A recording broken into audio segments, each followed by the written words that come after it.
Your Yaya, whom we all call Yaya Joni, is a special effect in all of your movies. Why do you put her in all your movies? May Yaya is a constant in all my films kasi unang-una, I bring her to my set with me every time I report for shooting. Kasi nga, she enjoys being around sa location. She enjoys making friends with all the crew, with all the staff, and with all the actors. And then nung uso pa yung camera na yung mga Kodak, she always asks me to get photos of her with the actors na movie fan talaga siya. Na sinushoot ko.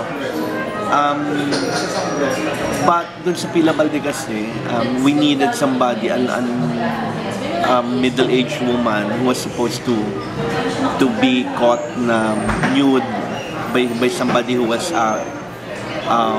by a peeping Tom, no? Played by si Marcos Madrigal.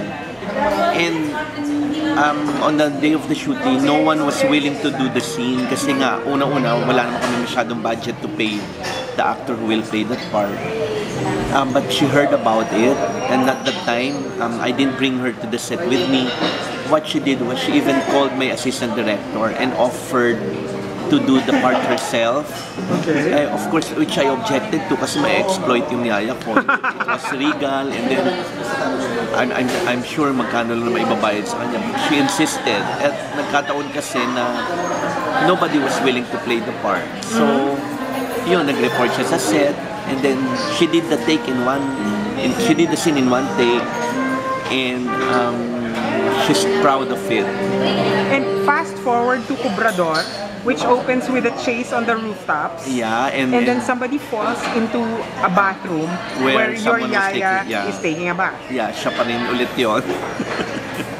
Kasi nga, siguro she already got the hang of playing such scenes. So, ayun, nag-volunteer na naman siya to do it herself. And she's also in Bikini Open where she was shown taking a bath doon sa kalye na may tabo-tabo lang. But in Bridal Shower, she was ballroom dancing. Oh yeah. Sa ending, she was in the company of these matrons na nagbo-ballroom. With Alfred Vargas. Yeah.